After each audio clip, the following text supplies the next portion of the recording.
I thought about wearing my. I have like a Christmas blazer with gingerbread men and Christmas trees on them. Figured maybe it might be appropriate. I was just thinking about how I like forgot that it was the holidays. I was like, oh man, it's like, It's strange. I feel like with more, I mean, I've worked from home for a long time, but I feel like with more people working from home, there's like a little bit less like normal interaction about the fact that it's holidays, because holidays don't feel the same like I feel like 5-10 years ago, like I feel like the last 10 days would have been like, oh, it's Christmas time. I just feel like it's normal days. Exactly. We're live, by the way, just so you know. Good to know. I'm gonna like set up my screen for a second and make sure it fits and all that. Awesome. Normally, do comments come into this normally? Yeah. Okay. Comments on YouTube will show up directly in here. Like I haven't watched it on YouTube yet. Awesome.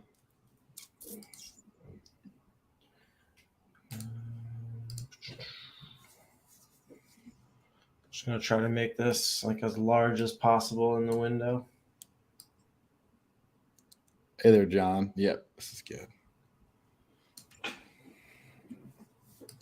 Nice. GM. Good morning. Is it morning where you are? I think that full width is probably better. I don't know. Yeah. I wish I could do full width and make these, make us a little bit smaller. But I think this is fine. Actually, if I do this, I think I can make it bigger. Hang on. Yes. Yeah, I think that's good. Yeah, it's much better. All right. Cool. Look at this lumber brand. Yeah, I forgot. I should start on the. Well, I don't know where I'll start, but I don't know if I'm gonna call it lumber. I don't know. That's like actually just like a weird thing I typed in, but it's coming along as like a brand that we can start every live stream or office hours demos or whatever we need to. We can start it from here. It's coming along. Awesome. I love it. I think that's going to be cool too, because it's going to give, like you said, like a pattern to people to kind of start with, as well as see what, as we build these live streams, something that's actually like translatable to what a live website or a live app would look like for people. So I'm excited to show that over time too. Yeah, it's just getting started. It's like kind of weird right now looking at it because it's got weird placeholders down below that hero image. Is that AI hero image? It feels like one of the AI backgrounds. I try to make anytime I need an image now, like for any small thing, I'm like, oh, I can make it AI, and I try. It doesn't always work out, honestly, but sometimes it does. I think this one's pretty nice.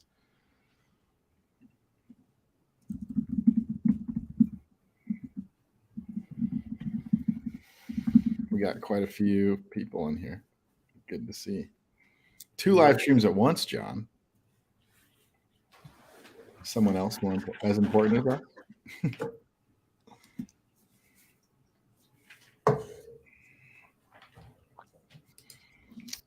I think we're good to get started if you want to jump into what we're doing today and what you want to do.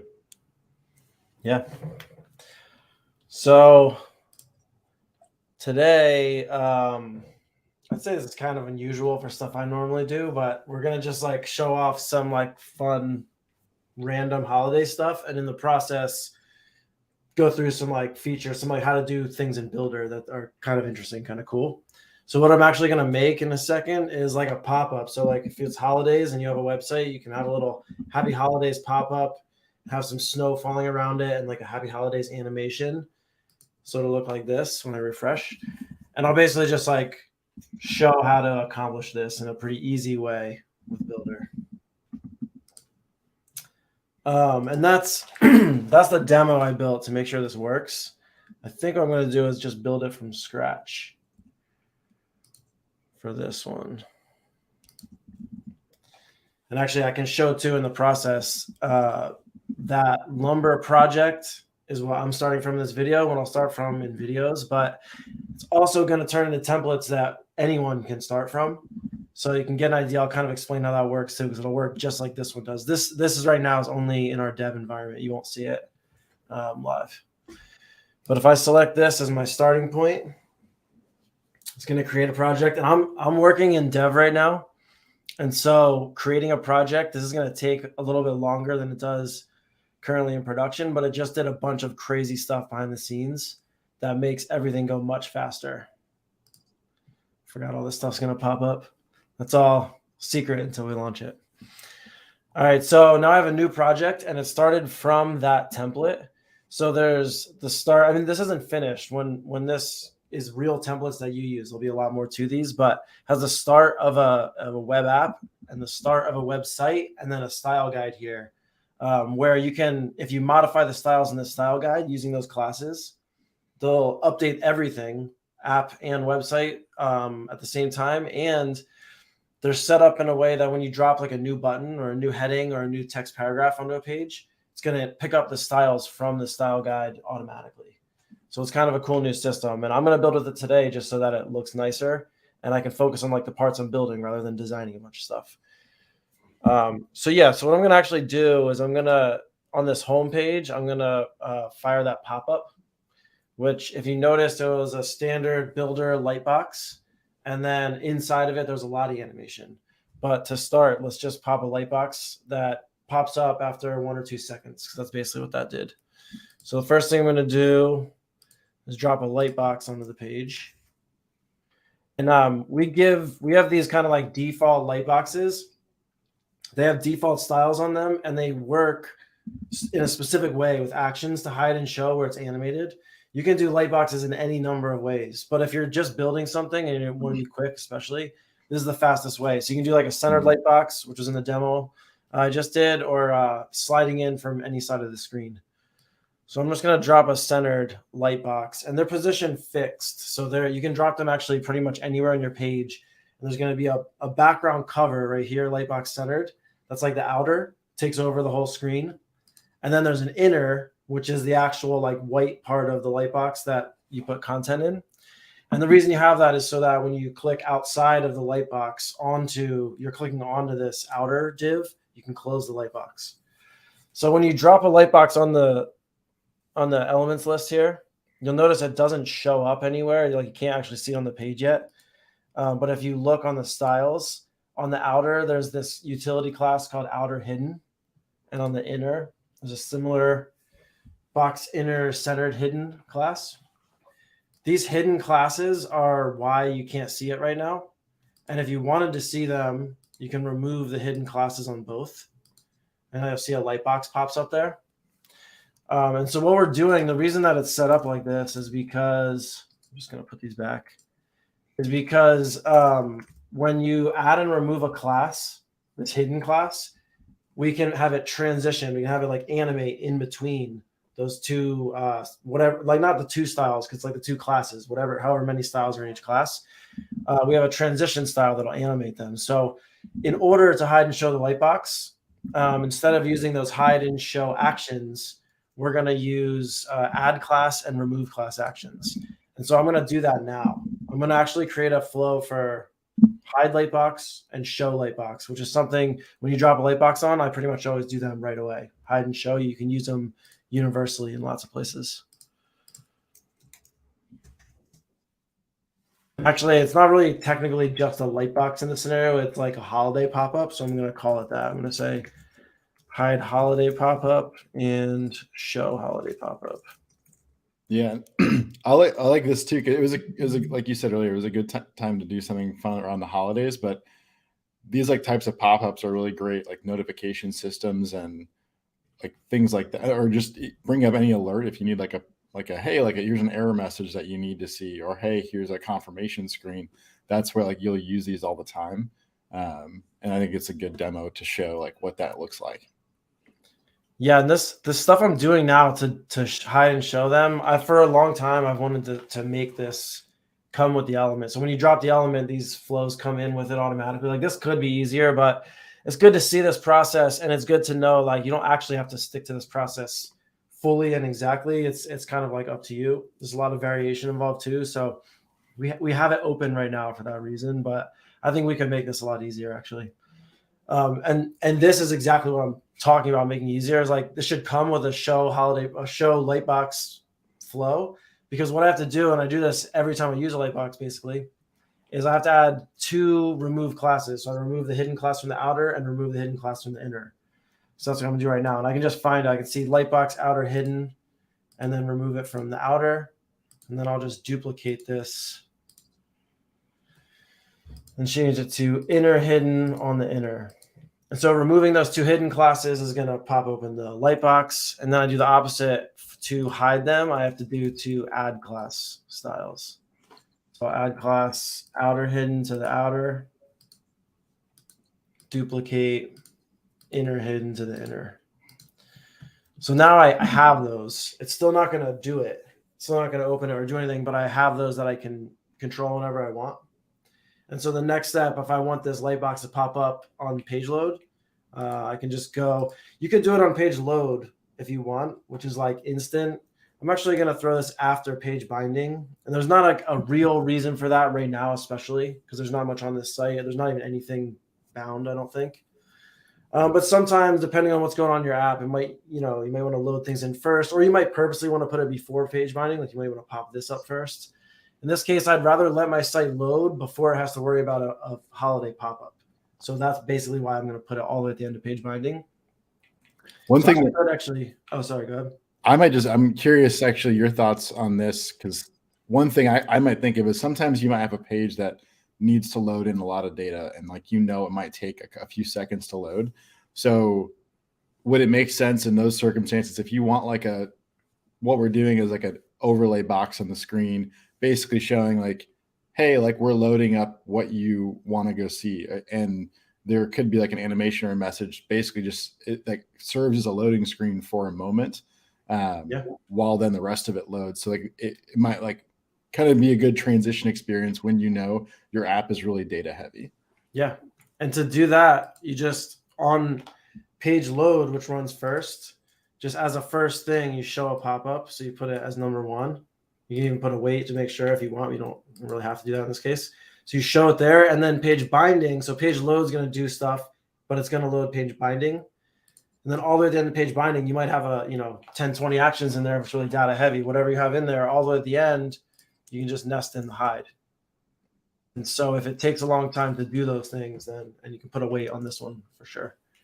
So if it takes too long to do those things, that'll cover you. And whatever you put in that lightbox, which is this div here, whatever you put in here is what'll show up. So you can make it say, please wait. You can put a Lottie animation like we're about to do in a second, or whatever.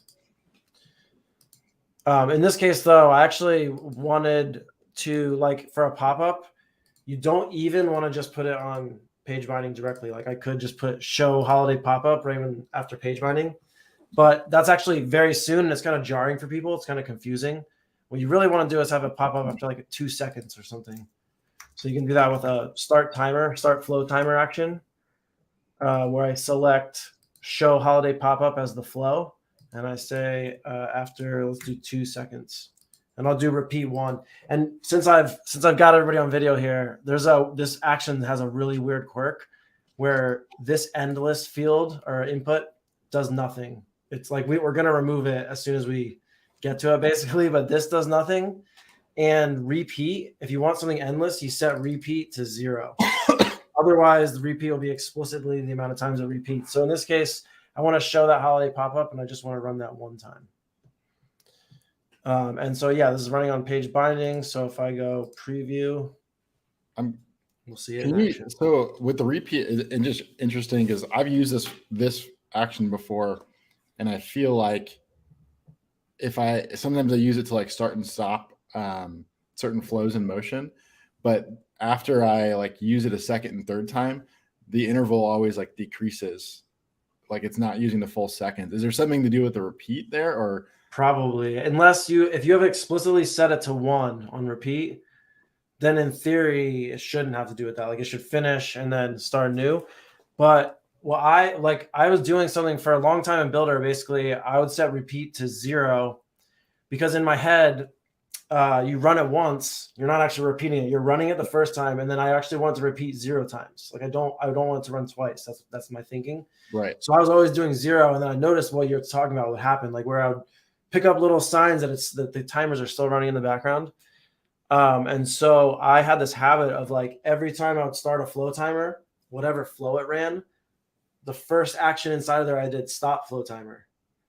And so it would stop it. So I was like preventing that problem with a weird hack. And it took me a long time. And finally one day I just looked into the JavaScript of the action to be like, all right, what does this actually do?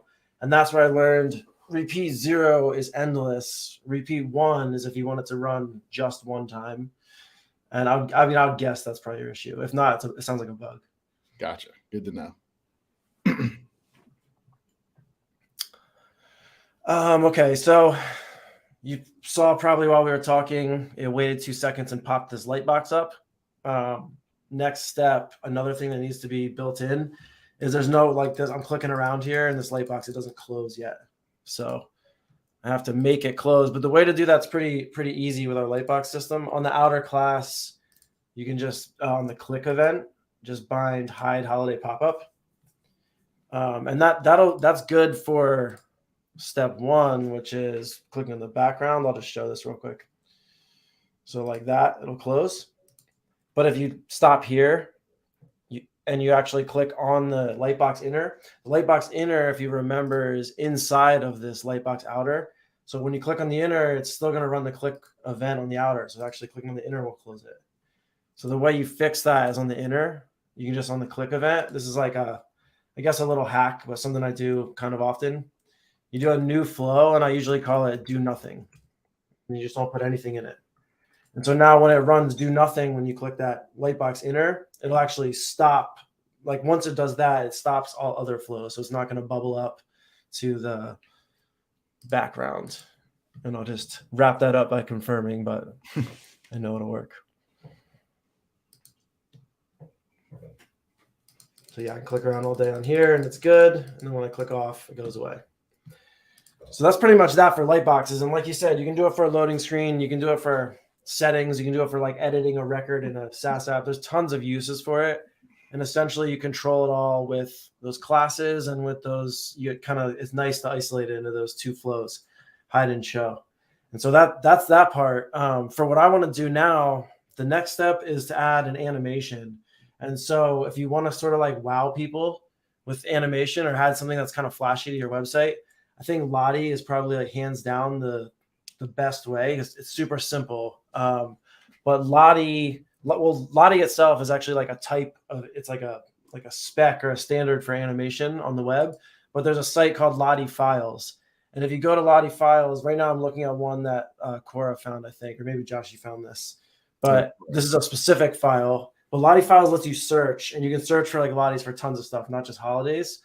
And they're animations, but they're easily embeddable in websites, and they don't take a long time to load or anything like that. They're like good, efficient files or file formats. Yeah, I think that's so in Bildr, we have an element for Lottie. So it's just like a nice, simple way to add animation like everywhere in your app, like loading screens, like all different places.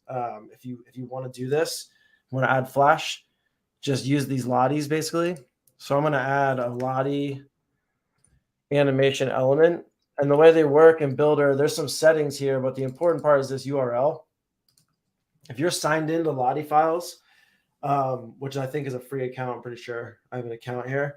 If you're signed in, they give you this Lottie animation URL on every animation you find on there. So you can actually customize them and do other stuff, but they're going to give you this URL. That's the important part. So if I copy that URL, I just need to paste it into Bildr here. And now that Happy Holidays animation will show up. And I'm just going to do one more thing. The speed defaults to 0.7. Not even sure why, but I'm just going to set that to 1, which is like what the author of that Lottie intended. So now I have a Lottie in here, and it's going to loop, and it's going to autoplay. And it's inside that lightbox. What I want to do, though, before I preview it, because I know that it's actually going to be a little off. It's going to be to the left a little bit. It's not going to be styled yet. The next thing I'll show quickly is if you want to style things in a lightbox, how you can see them basically, because it's hidden right now. And you could load a page into the lightbox, which I often do for other reasons. And then in that case, you can see your page in the Builder Studio and you're fine.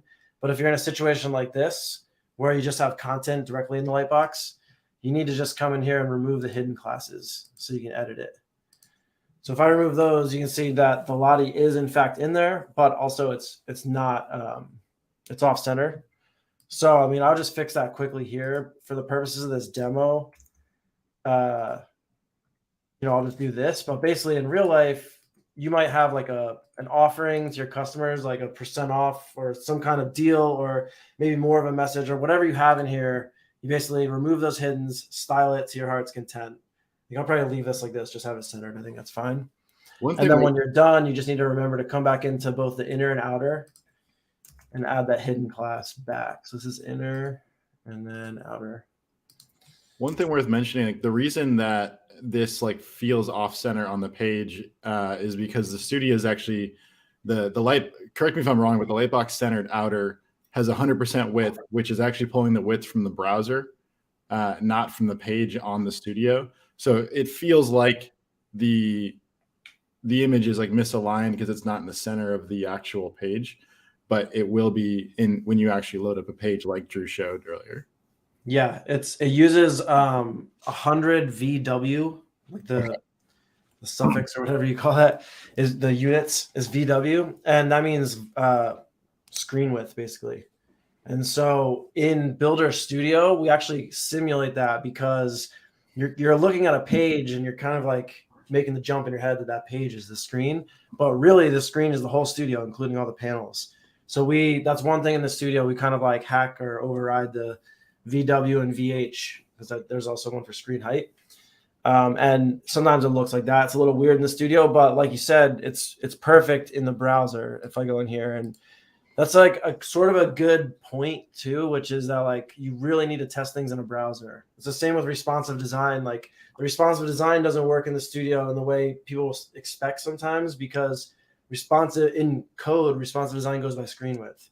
And in Builder, it's like each page is its own screen width. It's confusing.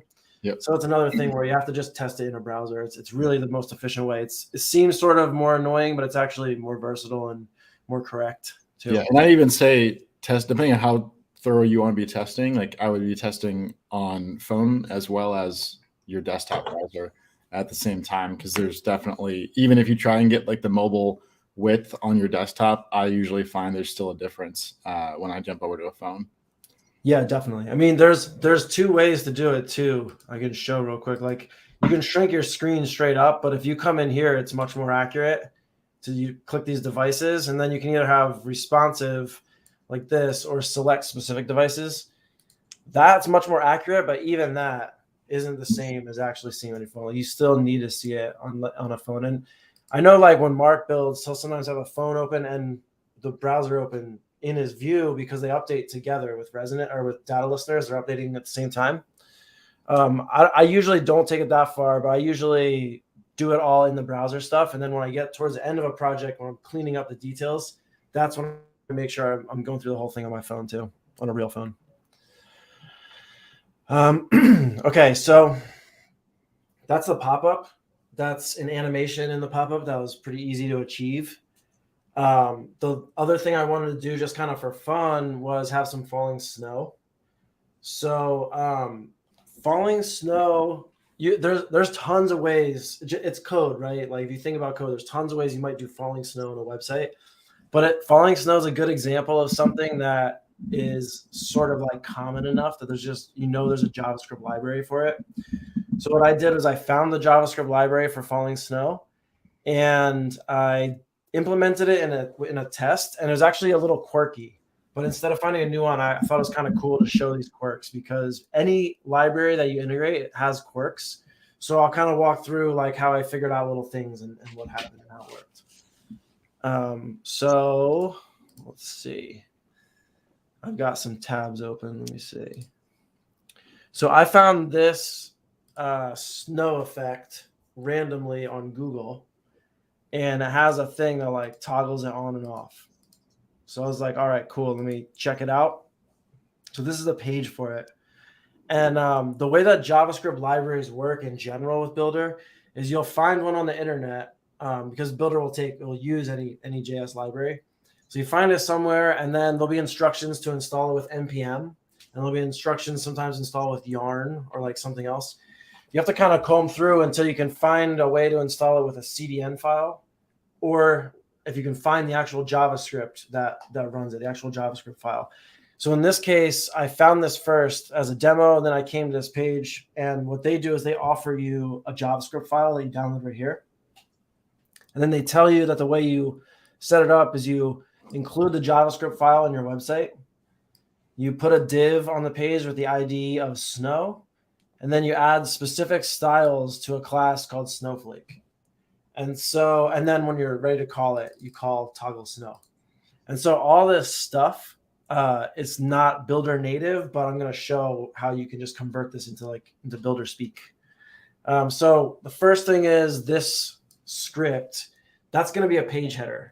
And when you normally, like, I would say 99% of the time, you're not actually downloading your own JS file and hosting it. Usually you find this script code with an absolute link to some CDN where you don't have to worry about the JavaScript file at all. You're just dropping the script code, and they usually give you the whole script code. Like, this is the whole script code here. They usually give you the whole thing with the right URL. In this case, I had downloaded this before, so I don't need to download it again, but I'm going to pull this off my computer and use it in Bildr. And so to do that, I'm going to use this. My page header I'm going to create is going to be this, basically. But to get this part, to get this actual JS file, I'm going to go first and upload it to the media library of my project. So I can just come to the raw media library. Let's see. And then I downloaded it, came in this zip. I don't even know what this site is. It's weird. I just downloaded off this random website. But it's right here, puresnow.js. So if I upload that to the media library,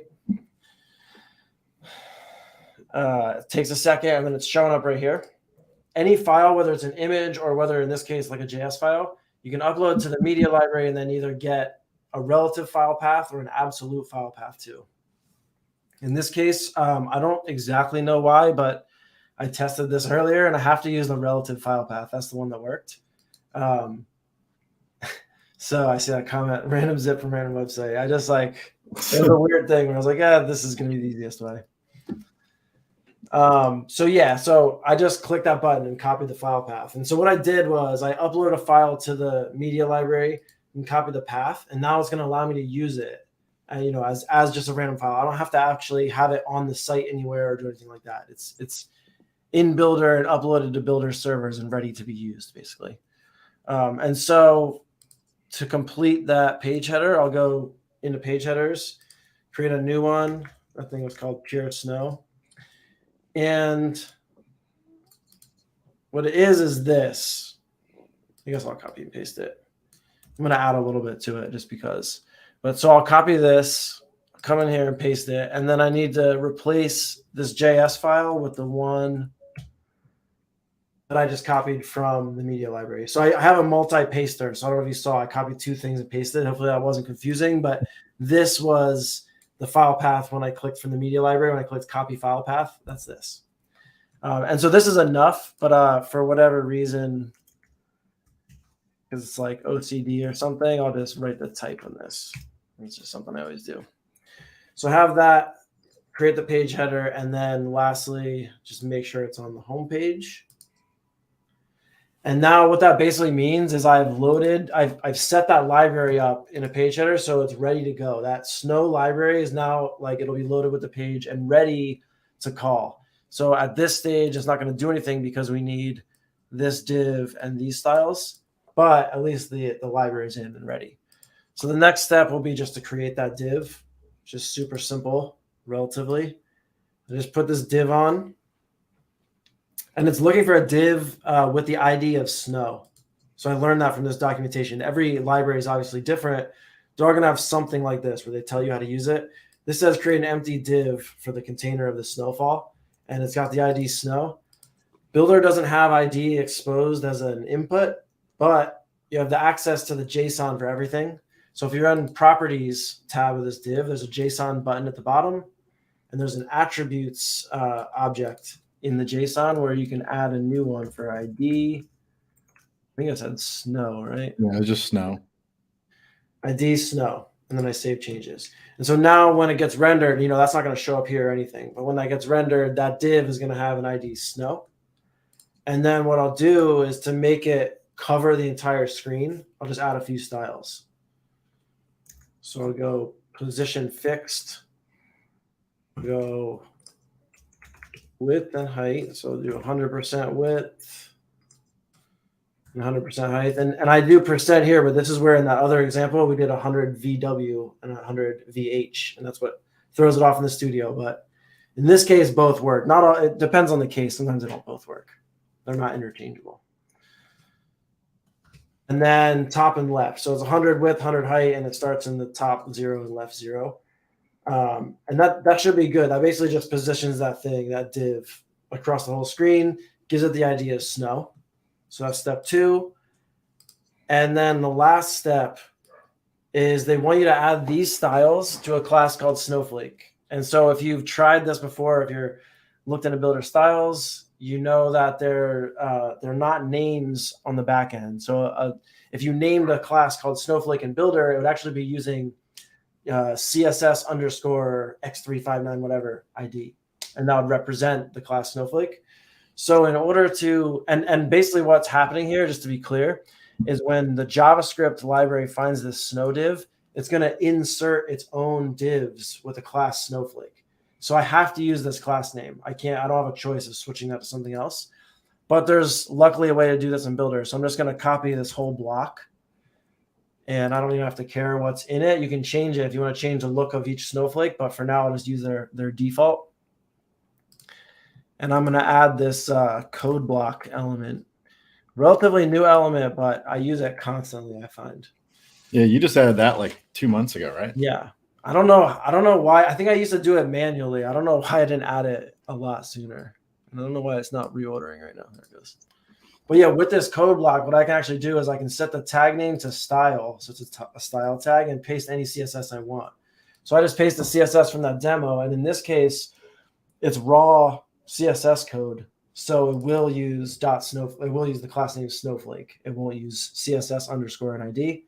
So that's all it takes. So that code block's on the page. It actually means when the page renders, it's going to render a style tag, style block with this CSS in it. So that's that.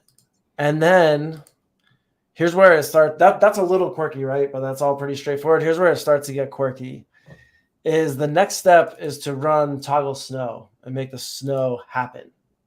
And so the way I'm going to do that is on for now, I'm going to just create a flow to do it. But basically when the holiday pop-up comes up, I want to run that toggle snow and have it start snowing.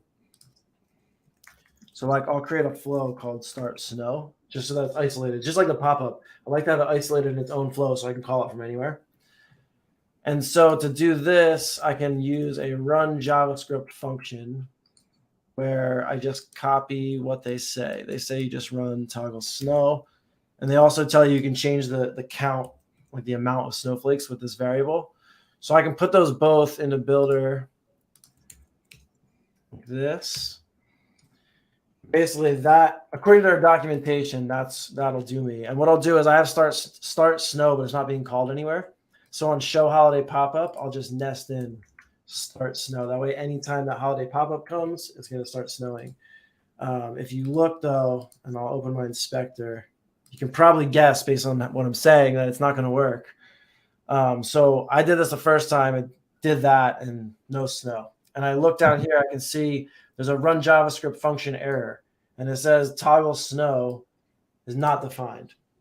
So normally that would tell me that the library didn't load or something happened with the page header or the library didn't come in. So it doesn't know what toggle snow is because the library is what makes that available to me. And you can check the network and look for the library. I see right here, there's a pure snow. But I can see here it did load and there's no error on it and it loaded in the page. And so what I actually did when I was doing this test is I looked through this JavaScript and I learned that, first of all, it's not toggle snow camel case, it's toggle underscore snow. So that's the first thing. But the second thing is that toggle underscore snow is a function that looks for a checkbox. And based on if a checkbox is checked or not, it's going to show or hide the snow. So I realized what I'm actually looking at is this demo with this. So it's kind of just like a janky JavaScript library, basically. I mean, not janky, it works great. You can see it. But in their documentation, they had a typo with this function, and this function is not universal. So when that happens, which is like fairly often, that's actually why I kept it in, is because this kind of thing is super common in these libraries. Like the documentation is rarely perfectly accurate, and a lot of times you do have to look into that code.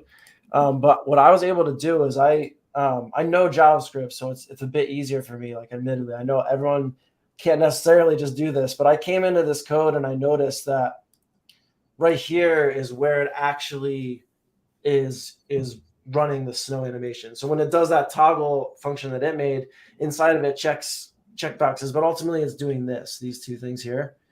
So I can actually take these directly out of the JavaScript file and use them myself in my start snow. Or instead of toggle snow, I run these two. And in this case, it has a variable here called snowflakes count for the total. I'll just replace it with my own variable. So now with just, a tiny bit of rearranging, this should work and start snowing. And there we go. And then, from here on out, it's basically cleanup. Like, for example, when I close this, it's not going to stop snowing. So I do need to do more as far as cleanup, but it's all kind of like straightforward stuff you guess. Like, I'll do stop. Actually, in this case, maybe it's not straightforward. But in this case, in order to stop the snow, I looked in their function, and all they do is hide the div. They don't actually destroy any of those moving snowflakes or clean them up in any way. They just hide the snow ID. So I'll do that for now. And in fact, in case we run it, if you hide it and then somehow are going to re-show it in the future, which we can't, that's not possible right now, but maybe I do in the future. So for thoroughness, I'll just show it on the show. So I'll start running the snow and show it on start snow. And then stop snow, I just hide that div. And then on hide holiday pop-up, I nest in hide snow. Oh, stop snow. I was like, why didn't that show up? And yeah, I mean, that's like pretty much end to end. There is like more steps we could take too, as far as like you could set a cookie or a localhost variable when someone closes it, so that next time they come to the site, it doesn't pop up again. Or I don't know, like design it in different ways or design it more. But in any case, I don't know if it makes sense. I'd be happy to go into any of that if it makes sense. But otherwise, yeah, whatever. I think it'd be really valuable. I don't know for everyone here right now, but to see the cookie process and how to install it, check it, and then do it, because I think that's super useful for a lot of people that don't necessarily jump into using and leveraging cookies like they can. This is a great feature. And so you can do this with cookies or local storage. In this scenario, it's essentially the same, but all you're doing is somebody comes to the site for the first time, there's nothing stored. The pop-up comes. When they click to close that pop-up, you're just going to save a value. So you can think of it like a variable, but you're just going to save either a cookie and you can call cookies and localhost items whatever you want. So the cookie could be called already saw pop-up, and you just set it to a value of 1, like true, something like that. All you do is set that when they click close, and then next time, instead of directly popping it up, I have this flow timer for show holiday pop-up. Instead of directly popping it up, you do a condition, and you say, if that cookie is present, do nothing. If that cookie is not present, show the pop-up. That's like essentially what it is. I don't know why, but my preference is actually to use localhost. So I'll probably just use local storage for this, because that's how I do it in real life. It really doesn't matter. Localhost is like the technical difference, or one technical difference, is that it doesn't automatically send localhost values with API requests, for example. So it's like that's the level of difference they are, where it's very technical and usually doesn't matter. And so I don't know why I like localhost. You can't just like check cookies and see it. It's like a little bit more hidden, even though it's not. You can find it pretty easily. So what I'm going to do is on the hide holiday pop-up flow, we have actions for setting and getting, like setting and reading cookies and local storage. but I'll just go set local storage item. We'll call it viewed pop-up, and we'll set it to 1. So now I know if they ever click to hide that pop-up, it's going to set that local storage item. And then when I show the pop-up, I could do this condition like on the actual page binding. I could create a new flow so the timer does it, or I can do the condition inside of show holiday pop-up maybe. Like it really doesn't matter. It's up to you kind of. I think since this already has a few things in it, I'll do the condition outside of this and then run this in the condition. How would you do it inside of it? I would always think of like a get value, a compare, and then send them here if it's true. That probably is the most logical. I was just kind of trying to be clear that it's really like sometimes when I do stuff, I want to make sure people understand it's not like the only way. But yeah, I guess you're right in that case. If I did try to do it in here, I would ultimately be creating a new flow and moving these into the new flow anyway. So it would be like, yeah, same thing. Gotcha. But yeah, in any case, I'll do it outside of this, and I'll do it like this a lot of times, or I'll put a question mark. So condition show the holiday pop-up. And then it's just a appreciate the voice inflection there. I know. And it would be so for this condition, I need to get that local storage item. Mm-hmm. So before the condition, I'll get local storage item. Last time I set it, this time I'm getting it. Put a wait in between to make sure I have it for the condition, and it's called viewed pop-up. And so what it's going to do is it's going to read viewed pop-up and save it as this variable, which is local storage item value. I'll just keep that, but you can rename it too. But that way I can check on that variable, and I can say if local storage item value, which is whatever that is. Oh, well, I was like, what is that? I used the wrong action. 1 second. That was a validate URL action. I want a condition compare values action. So the first one is that variable. And if that variable equals 1, then do nothing. I can just leave this flow to run blank. If it does not equal 1, what's that? You already have the do nothing flow that exists. True. Yeah. I mean, I can make that like that's good for thoroughness. I like seeing a filled in space when I do nothing. And it feels like if someone ever looks at this again and you're collaborating, you're like, I intended this to be blank. That's a great point, actually. Yeah. For collaborating with other people, if you can, because leaving it blank is the same thing, that will just run no flow.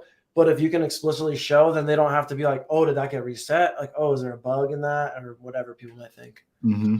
Add the weight back. There you go. Yeah. Yeah. So get the local storage, give it a weight, and then run this condition where if there is a local storage, that means they viewed it before, do nothing. And if not, show the pop-up. And then the only other step would be on this flow timer. Instead of directly running that show holiday pop-up flow, I run the condition. And so while I refresh this, I'm going to let my dog in. He's crying. He's been chilling with me all the time lately in my office. It's kind of funny. He didn't used to do that. All right, so it's up. Click once. Now, in theory, this localhost is set. We're testing it live, but in theory, when I refresh, I will not get the pop-up. We have to wait 2 seconds to test. Mm-hmm. I think I'm safe. But I can double check just for if you're curious. If you inspect and you go, where do you go? Application. There's a tab under storage for local storage, and it'll break down. Sometimes there might be different websites in here, depending on what you've loaded. But I can see right here, this is the website I'm on, this p49d.bildr, and I have a viewed pop-up of 1 right there. And so if you're testing and you need to test, I guess a good point is you can just come in here and delete that. Now that's out of local storage, so now it'll show me the pop-up again. Boom. So yeah. What else? That's great. One thing. So going back, you did a margin left, margin right auto to center the Lottie. Yep.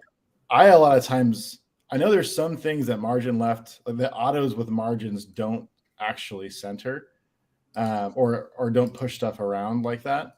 And you did it just left and right. In theory, if you did like the full like Bildr margin where it does it to all of them, it would also vertically align it within the div, correct? Only in some scenarios, actually. So if you had something inside of a display flex or display grid that had the right properties, that it was kind of like stretching it in all directions, then all four margins would vertically and horizontally center it. But in this case, I don't have that. I don't think. I can try it just in case. But in this case, I think it wouldn't work because this is more of like a traditional display block, like box model down the page. Okay. So it doesn't know anything about vertical centering. It's like when you do like vertical centering was always, it's kind of easier nowadays, but it was always such a hard thing with HTML because it's like top to bottom. It doesn't really know vertical that way. That's like where my mindset is when I code. So yeah, this didn't work for mine. What I would do to do vertical centering is actually a little different, where on the container, I do display grid, and you could actually in this case do display flex too. It's interchangeable for this. But I do this newish property. It's well supported, but if you notice, it's not in Bildr. You have to manually type it. Place item center, and that it's hard to tell, but that vertically centered it. Place. That's like a weird like shortcut shorthand way, like because what this actually does like is align item center and justify content center. It's like representing other properties, but like as a method to just vertically and horizontally center anything, you like have that, like you have an outer container with grid and place item center, and then you just have one inner container. So if I had more than a Lottie animation in here, I would add a div in between so that there's only one container. So like say I had like a heading, or actually let me do a button. Maybe it's like a heal button. So I have a button in there. The display grid place item center, it's going to apply to all the children, but you want it to apply to just one child. So you wrap in a div. And if it does that, that's where it'll center it vertically and horizontally.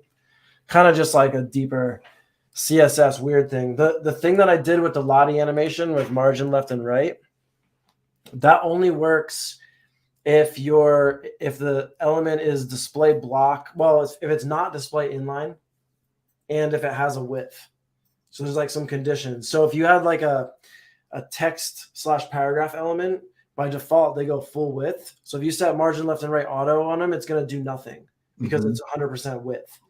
In this case, this Lottie animation has a width, and I didn't know if it was a display block at first, actually. It's like a Lottie element. I wasn't even sure what element that is under the hood. But so I just tried margin left auto, margin right auto, it centered it. Sometimes I do these and it doesn't center it. So then I just add one more. Like for an image, it wouldn't center it until you add one more and just say display block. And then it works.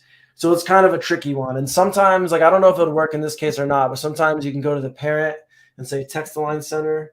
Sometimes you can use margin left and right auto. And then the last way would be using display grid or display flex mixed with justify content. So there's so many ways to center, and it seems like the easiest question, but it's actually like one of the harder questions to answer in CSS. Yeah, I personally like when I found like margin auto like works in like most cases I feel like I run into in Bildr, I was like, oh, this is awesome. But now every time the occasional situation that I hit it where it doesn't work, I'm just like, I don't know what to do. Yeah. And I feel like a lot of people will run, especially, I mean, not knowing CSS, it's like one of those things that you don't know what you don't know. Yeah, I mean, this is like in my mind a really cool case for AI too, to where you could say center this element, and based on all these different considerations, it could actually tell you the right way. Because it's so hard to even explain it to someone who doesn't know, but that's something that AI could do. That'd be sweet. What else should we show? Yeah, I'm trying to think if I can like add on. I actually thought that would have taken much longer. I didn't expect that to end early, so I'm kind of like I don't know. And correct me if I'm wrong. I know like since you've been working on this pattern, you've done like some changes to the CSS and whatnot. It felt like the lightbox had a different animation out or in than I recalled for the basic one. Had you changed that at all, or did I not? It's probably changed in here. Like I can see visually it's changed. It's got this line on the top. Yep. So I don't remember if I specifically changed it, but it probably was. I don't know. Yeah, there's like a cubic Bezier fade out or ease out on there. So I don't know, but also that's an interesting point because when I noticed when I was doing the test of this that originally when it was just a light box, it had a nice smooth animation. Then when you add the Lottie in, and then when you add the snow in, it actually jittered the animation a bit. And it's because it's loading a bunch of JavaScript with that snow, and because the Lottie's moving and the browser's rendering that. So in production or something like this, I might either fire those like pause the animation in the Lottie and then start it after the light box comes up and then start the snow, or I might slow down the animation in the light box because if it's really fast, it might jitter, but when it's slower, it might have more time or it might be less noticeable. There's little tricks, and yeah, I probably would do that. I think I'll probably do it now if we watch it. I forgot I had it open. But yeah, I think in practice with something like this, that was something I noticed too. So maybe that's even what you're seeing. Yeah, that's a good call. Like one, it was cool. It was like a cool little touch on the animation to like see it, just the light box enter and exit in like a little bit of a different way. Because right now it's just like it appears and goes, and so there's like little nuance about transition that when you look at like app design, website design, that makes a big difference. Is just doing really subtle animations like that are kind of like a differentiator versus like the really static one. It's not something to worry about day one while you're just getting your app like working and functioning, but like when you're polishing, I think just knowing how to use those animations and think about it is super helpful. Yeah, it's for sure. I mean, that's like a perfect example of like in UX and design where like there's these weird, tiny, seemingly tiny details that just go a long ways, and it's like almost subconscious.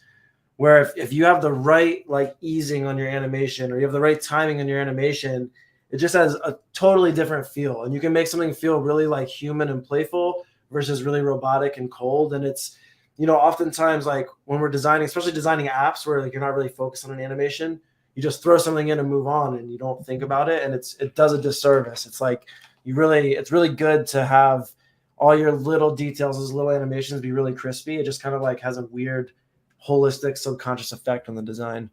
And you can see in this one, it was popping open, and all I did was I changed the transition from a quarter of a second to a half a second. And even just that, I saw like it was a much nicer little pop up and pull down. So it did like a little thing. And that comes from this cubic Bezier and a curve right there. So in this CSS transition function, I'm saying transition all properties 0.5 seconds and do it with this easing function, which is a really crazy way. Like you could actually say like ease in or ease in out, and it'll make things look much nicer where it eases the motion and starts to stop slowly. But this cubic Bezier is a whole different thing. And to get those, I usually just look for like cubic Bezier generator online. It's like a couple. Like I always see. I actually don't have a good go-to. I just like click whatever one's in Google. I've seen this one a few times, but you like can set up your easing with something like this, and then watching this pink one, you can preview it. And so that's like the transition. So you have to apply it to whatever your properties are, because if you're transitioning a color fade, it's not moving, but it'll apply to these properties. So right here, this cubic Bezier, you can just copy it. That's what I then go use for my easing function in here. And like I can just to show it, do that same one. And I'll set it to a second so we can really see it. But I don't even know what I selected, so it's probably going to look weird.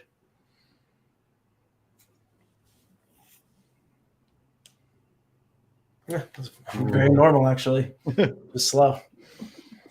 But you get the idea. I mean, that's like a finesse thing. There's no right or wrong way. It's like you just play with those curves until it really feels human. And if you want to learn how to make it feel more human, it's almost like it's not web design. It's like you go into like read up on motion design or something like that. Mm-hmm.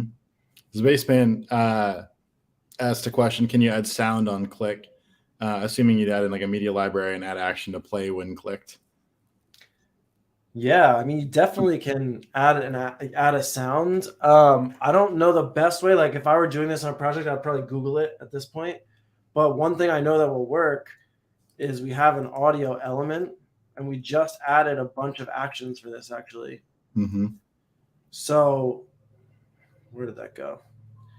So if I have this audio element here, and I would load in the sound file like this, just click, it'll load it in. And then, oh, Mark says he owes the actions in the audio element. I thought they were in the studio. Maybe they're just in dev. Maybe that's what I'm thinking. I see them. We announced some of them. I think some of them are. Yeah. I don't know. Oh, I'm about to release 7 actions for it. So yeah, so I don't know. Maybe what I'm about to show, because I'm in dev, so maybe it won't actually be done in production, but it will be soon. And basically, yeah, you set the file you want. You have it not autoplay, and then you hide it. So you just go like display none. And like again, I haven't tried this, so you might try this, and then the browser doesn't let you play hidden audio or something. In which case, instead of display none, I might do a different way to hide it. Like I might say margin left -1 million pixels. And now it's like off. And if you did that, you would do like something else to make it not position fixed, so it didn't break anything else. You do that, and now the audio element is not hidden. You can probably play it. So it depends. You probably don't have to do these. I can leave those on there because it's display hidden anyway. But when you have that, then you have the ability to use those actions. And I don't even know what they're called. Toggle play pause probably, or here's audio play. Yeah, so I'm going to select audio play and just select that audio element. Boom. And then that way, if you say you wanted it, maybe, I don't know, like on click exactly what, but say you wanted to like start playing a holiday song when the pop-up came up, I can go to this show holiday pop-up and just nest in play sound.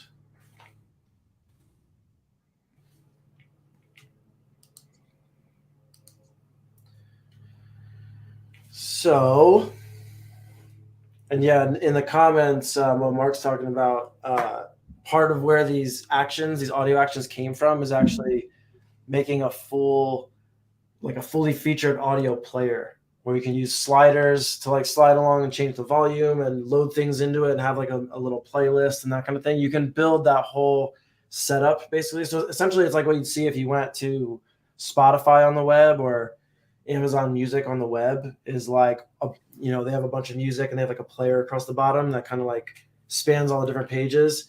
Mark just built something like that, and that's where all these actions came out of. But they're super useful for other things too. Are we releasing the whole like an element or block there, Mark, with like the whole player? Yeah, that's a good call. And yeah, Spaceman, exactly what you can do is build your own podcast app. That's actually what we were building, basically. Not literally, but basically. Nice. Mark says he has a share it up, Mark. Element or pattern or something for it. That'd be awesome. A lot of examples for that. Anyone else have any other questions or things that they want to see?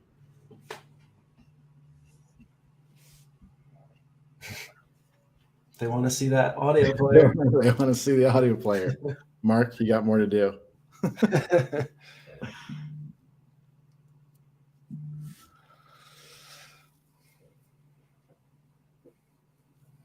Mark, is it somewhere that we can access it right now and look at it? I don't know if I saw. I don't know where it would be. Yeah, I bet there's not, but yeah, I don't think it is yet. I do have, all these secret new things in here because I'm in dev. So yeah, and I question really about like when we're shipping the new studio. It's probably January at this point, just so that we don't do anything too shocking during holidays for people and all that good stuff. So January should be when that is shipped. I remember when I first started Bildr, I answered someone's question. I don't even know. It might have been pre-Discord, but like somewhere somebody's asking about a timeline. I gave him a time, and Mark is just like, we don't give months. Mark can yell at me if he wants. January is the goal right now.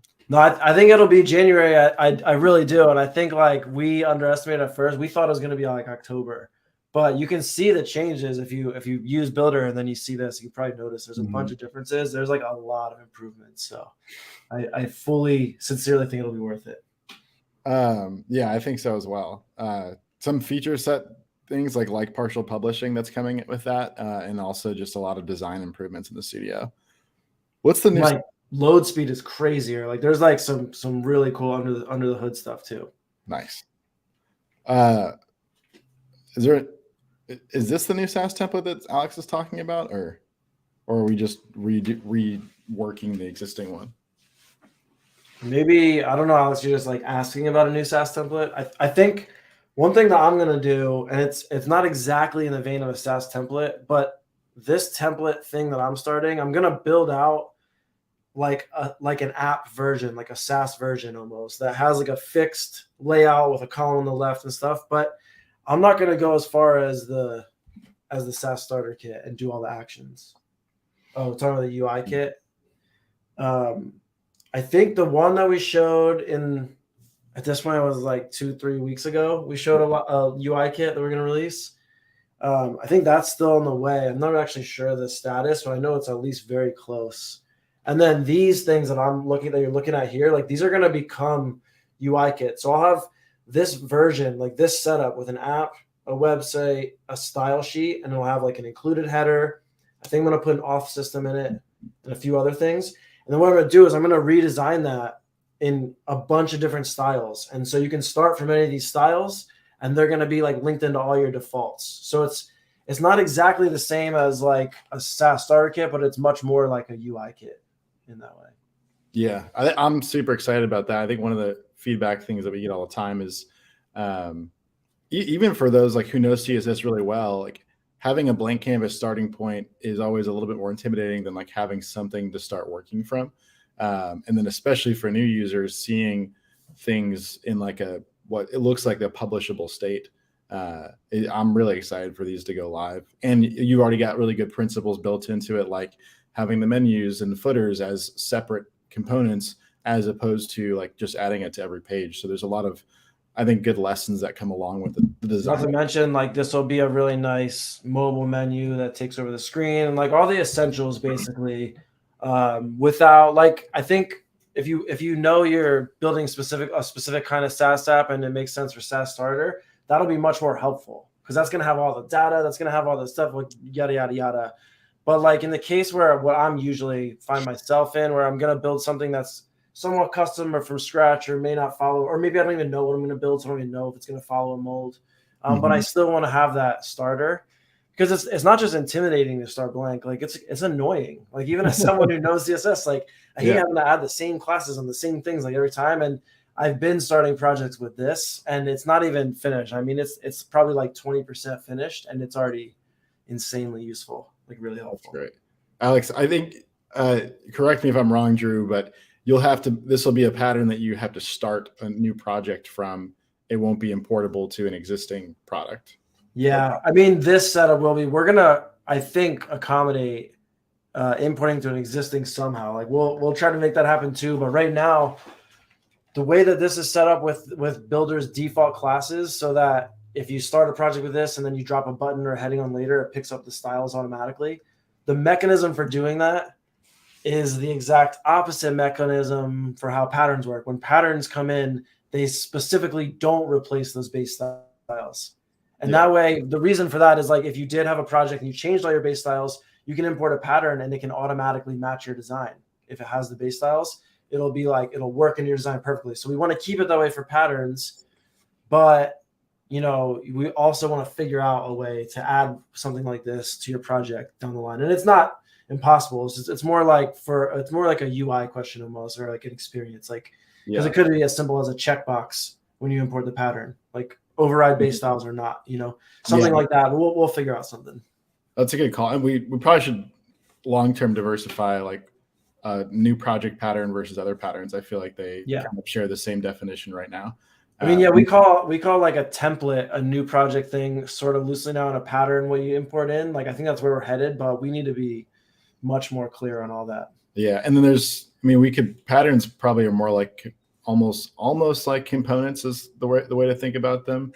It's more akin to like how they're leveraged inside of Bildr. So I think that might be some language adjustment that we can do.